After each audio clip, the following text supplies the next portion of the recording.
Welcome to BRS news. అంగరంగ వైభవంగా Syed doctor Gafoor తాత ప్రథమ పుత్రుడు శ్రీ సయ్యద్ అబ్బాస్ అలీ పుట్టినరోజు వేడుకలు.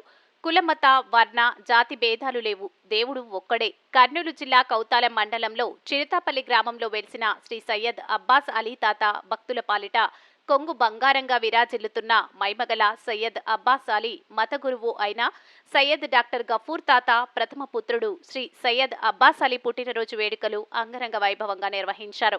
ఈ కార్యక్రమానికి ఆంధ్ర, కర్ణాటకకు చెందిన వివిధ మఠం పీఠాధిపతులు హాజరయ్యారు. ఈ కార్యక్రమాన్ని ఉద్దేశించి హల్వీ మఠం పీఠాధిపతి మహంతి స్వామి మాట్లాడుతూ కుల మత జాతి వర్ణ విభేదాలు లేకుండా భగవంతుడు ఒక్కడే అనే నామస్మరణంతో భావం కలిగి ఉండాలి. మస్జిద్, దేవాలయం, చర్చ్ మనుషులు కొలిచే విధానాలు, ప్రార్థనలు వేరైనప్పటికీ అందరూ భగవంతుణ్ణి కొలుస్తారని అన్నారు. భగవంతుడు మానవునికి గొప్ప వరం ప్రసాదించాడు.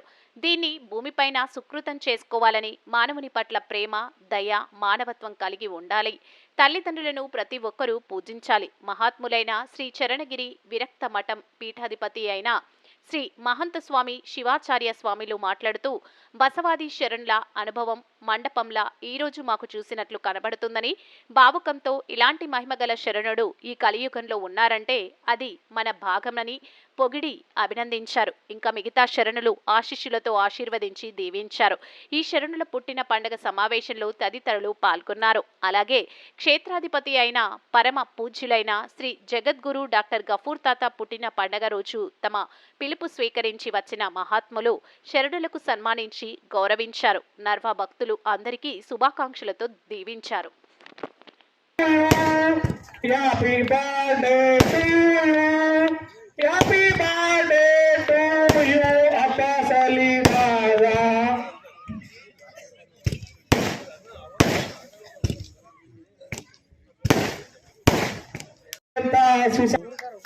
ಜಯ ಮಂಗಲಂ ಜಯ ನಮ ಪಾರ್ವತೇಶ್ವರ ಹರ ಹರ ಮಹಾದೇವ್. ಅಲ್ಲೇ ಕುಂತ್ಕೊಂಡು ಚಪ್ಪಳಿ ಬಿಡ್ರಿ, ಯಾಕಂದ್ರೆ ಹೊರಗೆ ಬಂದು ಬರೀ ಒಬ್ರಿಗೆ ಎದ್ರು ಇನ್ನೊಬ್ರಿಗೆ ಕಾಣಂಗಲ್ಲ. ಇನ್ನು ಮುಂದೋರು ಇನ್ನೊರು ಬೈತಾರೆ ಮುಂದೋರ್ನ.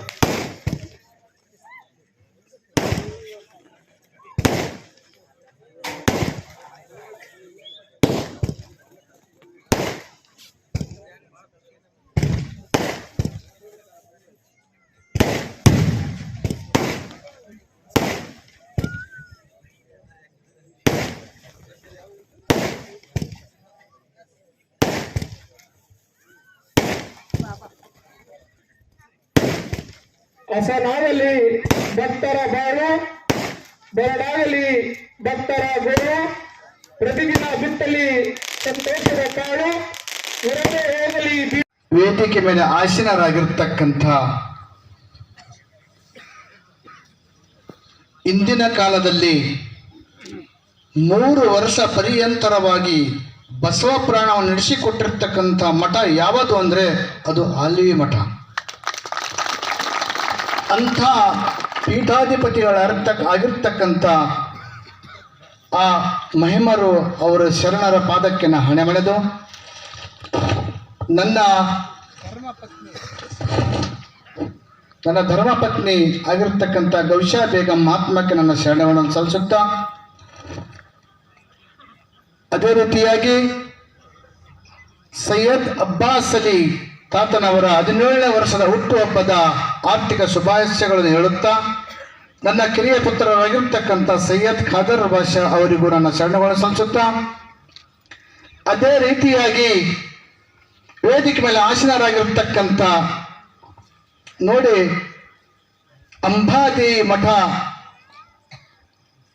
ಕರೆಗೊಡ್ಡು ಅಲ್ಲಿ ದೇವಿ ಪುರಾಣ ನಡೆಯುವ ಸಮಯದಲ್ಲಿ ಏನಾದರೆ ಒಂದು ಅಲ್ಪ ಮನುಷ್ಯ ಬಂದರೆ ಅಲ್ಲಿ ಹೊಗೆ ಬರ್ತದ ಹೋಳಿಗೆ ಮಾಡೋತ್ನಾಗ, ಇಲ್ಲ ಅಂದ್ರೆ ಏನು ಬರೋದಿಲ್ಲ. ಅಂದ್ರೆ ಅಂಥ ಒಂದು ಮಹಾಶಕ್ತಿ ಪೀಠ ಆಗಿರ್ತಕ್ಕಂಥ ಆ ಪೂಜ್ಯರು ಶರಣರ ಪಾದಕ್ಕೆ ನಾ ಶರಣಗಳನ್ನು ಸಲ್ಲಿಸುತ್ತಾ, ಅದೇ ರೀತಿಯಾಗಿ ಮುತ್ತಿನ ಪಂಡ ಮಠದ ಮರಿಸ್ವಾಮಿ ತಾತನ ಮಠದ ಪೀಠಾಧಿಪತಿಗಳಾಗಿರ್ತಕ್ಕಂಥ ರುದ್ರಮೇನ್ ತಾತನವರ ಪಾದಕ್ಕೆ ಶರಣಗಳನ್ನು ಸಲ್ಲಿಸುತ್ತಾ, ಅಬೀದ್ ಖಾದ್ರಿ ತಾತನವರ ಪಾದಕ್ಕೆ ಶರಣಗಳನ್ನು ಸಲ್ಲಿಸುತ್ತಾ, ಬಾದಾಮಿಯಿಂದ ಬಂದಿರತಕ್ಕಂಥ ಬಾದೇಶ ತಾತನವರಿಗೂ ನನ್ನ ಶರಣಗಳನ್ನು ಸಲ್ಲಿಸುತ್ತಾ, ಈ ವೇದಿಕೆ ಮೇಲೆ ಅವರಿವರನ್ನದೇ ಅರಗುರು ಚರಮೂರ್ತಿಗಳ ಪಾದಕ್ಕೆ ನನ್ನ ಶರಣುಗಳನ್ನು ಸಲ್ಲಿಸ್ತಾ ಇದ್ದೀನಿ. ಇವತ್ತಿನ ದಿವಸ ನೋಡಿ, ತಾವೆಲ್ಲರೂ ಬಂದಿರತಕ್ಕಂಥ ಗೋನ್ವಾರದ ಭಕ್ತರು, ಚಿತ್ತಪಲ್ಲಿಯ ಭಕ್ತರು, ಸುತ್ತಮುತ್ತಲಿನ ಬಂದಿರತಕ್ಕಂಥ ಎಲ್ಲ ಭಕ್ತವೃಂದಕ್ಕೂ ನನ್ನ ಶರಣುಗಳನ್ನು ಸಲ್ಲಿಸ್ತಾ ಇದ್ದೀನಿ.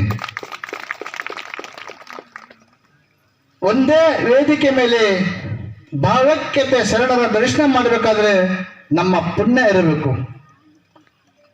ನಾವು ನೋಡಿ, ಎಲ್ಲಿ ಬಾದಾಮಿ, ಎಲ್ಲಿ ಸಿಂಧನೂರು, ಎಲ್ಲಿ ಆಲ್ವಿ, ಎಲ್ಲಿ ಕರೆಗುಡ್ಡ, ಇವರೆಲ್ಲರೂ ಈ ಚಿತ್ತಪಲ್ಲಿಗೆ ಬರಬೇಕಾದ್ರೆ ಸಾಮಾನ್ಯ ಮಾತಲ್ಲ.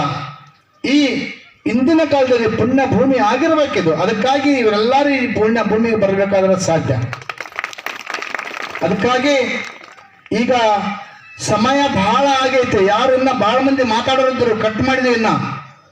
ಅದಕ್ಕಾಗಿ ತಾವು ಯಾವುದೇ ಭಿನ್ನತೆ ಭಾವಿಸದೆ ಎಲ್ಲ ಶರಣರು ತಾವೆಲ್ಲರೂ ಯಾವುದೇ ರೀತಿಯಲ್ಲಿ ಏನು ಭಾವನೆ ತಿಳ್ಕೋಬಾರ್ದು.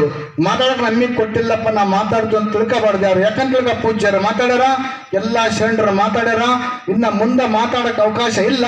ಅದಕ್ಕಾಗಿ ತಾವೆಲ್ಲರೂ ಯಾವುದೇ ಭಿನ್ನತೆ ಭಾವಿಸದೆ ತಾವು ಕ್ಷಮಿಸಬೇಕಂತ ತಮ್ಮಲ್ಲಿ ನಾನು ಕೇಳಿಕೊಳ್ಳುತ್ತಾ, ಅದಕ್ಕಾಗಿ ತಾವೆಲ್ಲರೂ ಈ ಕಾರ್ಯಕ್ರಮದಲ್ಲಿ ಬಂದು ಭಾಗಿಯಾಗಿರ್ತಕ್ಕಂಥ ಎಲ್ಲ ಶರಣರಿಗೂ ಮತ್ತು ಈ ಭಕ್ತರಿಗೂ ನನ್ನ ಶರಣಗಳನ್ನು ಸಲ್ಲಿಸಿ ಎರಡು ಮಾತು ಮುಗಿಸ್ತಾ ಇದ್ದೀನಿ. ಜೈ ಹಿಂದ್, ಜೈ ಭಾರತ. ಸಮರಸ ಇದ್ದಾಗ ಮಾತ್ರ ಜೀವನ ಏನದ ಸುಖಮಯ ಬದುಕವನ್ನು ಸಾಗಲಿಕ್ಕೆ ಸಾಧ್ಯತೆ ಇದೆ. ಅಂಥ ಒಂದು ದಿವ್ಯ ಸಂದೇಶವನ್ನು